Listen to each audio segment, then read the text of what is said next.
Yeah. I mean, the only thing I've ever done that wasn't a hard sell was the psychopath test. Really? Yeah, psychopaths Because sell everybody hates books. psychopaths. What? Because everybody hates psychopaths. No, everybody wants to read about psychopaths because they're so interesting. They are. Whereas it's very hard to convince people to, read a book about the US Army doing paranormal experiments or even social media shaming. Yeah. Some anti-sex work radical feminists had a go at me.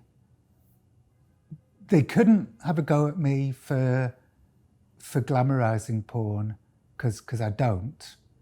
They couldn't have a go at me for like humanizing porn performers because they'd have to be a monster to do that. So they decided to have a go at me for making money out of porn. But honestly, it's a hard sell. I'd have made more money if I'd done something that wasn't about porn. It's a hard sell. How did the sequel happen? Well, I mean, I really loved spending time in the porn world. Why? It's kind of like being in an off-Broadway show. It's like creative people. And they're kind of refreshing because they're over themselves? Yeah, they're kind. I found a lot of kindness. I mean, fortunately, we hooked up with this agent called Mark Spiegler, who's like a kind of porn super agent who has a very good reputation in the industry for being, kind and so on. And he put us in touch with a director called Mike Quasar, who is similarly kind, non-exploitative.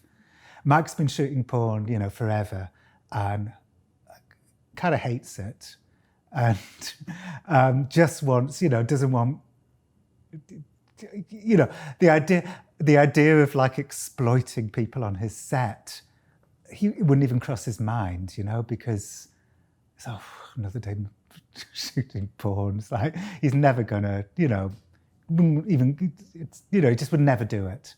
So we ended up in a corner of the porn industry that was really non-exploitative, no question. The only exploitative thing was what they call suitcase pimps, which is the boyfriends of the porn women turning up, much older. The women are like 18, 19, 20. The boyfriends are, 40. And Mike Quasar would call them suitcase pimps. Why suitcase? Because they hold the suitcase. Of her stuff. Yeah. And they bring them to the jobs. Yeah. And Mike hates suitcase pimps. Did you meet any of those? Yeah, I met a few. How were they? Any nice ones? A lot of them were English. A lot of them were like sort of tracksuit wearing North Londoners who would, if I was, who would be sort of into, no, I won't say what I was about to say. Come on, John. Tottenham. Oh, Tottenham. Okay, nice. I just remember talking to a bunch of them, they're all Tottenham fans. And these guys are in the Valley in California. Yeah. Okay, which is still where a lot of porn is shot. Oh, yeah, yeah. American porn, it's the central place. Even with the decentralization, it's still it's one of the few places where it's legal. It actually is legal there? Oh, yeah. Okay. And again, I didn't want to do a porn story about sketchy, illegal porn in Miami or Las Vegas. Partly because a Netflix documentary had just come out called Hot Girls Wanted, which was all about that. Yeah. It was all about some sketchy porn agent somewhere in Miami who was, getting the girls to do things they didn't want to do. Yeah.